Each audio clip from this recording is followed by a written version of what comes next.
أنا اللي كاتبه هو كم من صفحة بس راح skip a few paragraphs ما راح يهم لأنه هو أصلا ما في يعني beginning وهيك مش راح تحسوا في conclusion فما راح يهم إنه a few paragraphs will be missing و أنا اسمي صلاح by the way حكيت إيش أنا اسمي صلاح بس يلا هو بالإنجليزي so the title is A Day in the Life of a Fool. I'm not sure whether or not the car was white on the outside, but on the inside there seemed to be a lot of deep blue. Nothing is very certain in a dream. The streets through which I was driving were as convoluted and diverse as the roads taken during my life. To my left, I drove past an ancient wall remembered, yet displaced from my childhood. The wall exists in my memory and in Amman, on the street leading from the chaos of downtown to the Roman amphitheater. To my right, a wall built to hinder highway sound waves appeared from more recent times. Dust began to elevate through the parallel rays of the sun, and the aged wall threw shadows in angles reminiscent of its former self. Ahead, the street quickly narrowed and twisted to the right, and the two walls were coming face to face, for what seemed to be a definite clash. But to whom does a dream belong? Suddenly, a marvelous, bright road entered ahead, as an introduction to the making of a decision. I firmly directed the four round eyes of the car sharply to the left, and the weight of my childhood felt instantly heavier. In the dream, upon turning to the left, I was to face the warm sunlight from my childhood.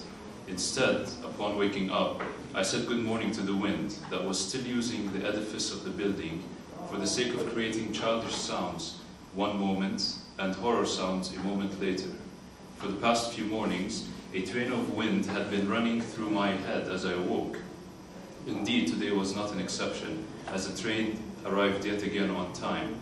Unbelievably, I could feel the cold wind blown over the Charles River as it was transformed into a breeze inside the apartment. The breeze had making its way, along with the whistling noises, through my ears and into my head. Finally, it would settle comfortably into what seemed to be an expanding space between my skull and my brain. This inflation caused my head to float gently above the pillow, almost afraid of crushing the imaginary bleached feathers belonging to a duck that was still sleeping somewhere. Coupled with the hammering of the construction workers, the train made my struggle to get more sleep even more unbearable than the lack of sleep itself. Remembering my weight of 88 kilos, the knee surgery appointment that I had to make before Friday, the marinating mahi-mahi that had to be cooked today before spoiling, the laundry that must be washed and dried, the trousers that must be exchanged, the shirt that must be ironed, and the telephone call to my mother that I wanted to make, I swung the 2 layers of covers to the left and slid down the bed looking for my overstuffed grey slippers. The grey slippers were there, and the same monotonous thought went through my head, the one that is so automatic that I seldom consciously think. I would prefer that the slippers were not grey at all.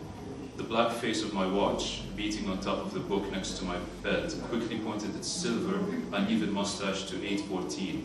I had been struggling with one cold train and dozens of construction workers for about 1 hour. The tie was still snug around my neck, and my scarf was busy, leaving small particles of cashmere on the white collar of my shirt. Above the bossa nova tunes, the squealing and scratching of the train tracks were screaming in my ears. What a contrast it was between the warm, romantic tunes and the cold, mechanical sounds of the train. What a contrast it was between my heightened, tumultuous emotions and the scheduled automaticity of my life. The people on the train carried on their faces a look of absolute indifference. And there was not a smile to be seen, neither on the train itself, nor on the platforms along the way. Which passengers were going home, and which were going to work, and which were going home, which had something to do or someone to meet. Which passengers had someone waiting for them at home? How many children will run to the door in joy to jump at the feet of this Caribbean lady? And will it put a smile on her face finally, or is she too exhausted? Has anyone heard this music before? Does anyone know how these tunes feel inside my head, tickling the very fabric of my consciousness?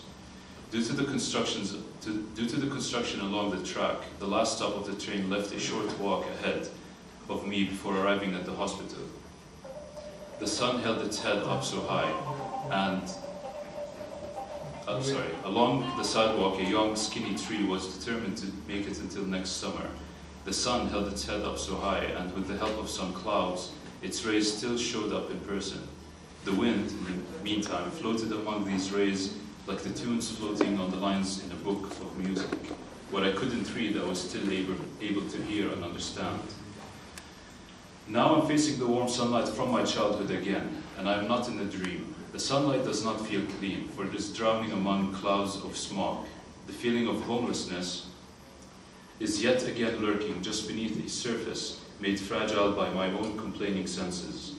The supposed white facades of the buildings do not seem quite real underneath the eternally indifferent blue skies.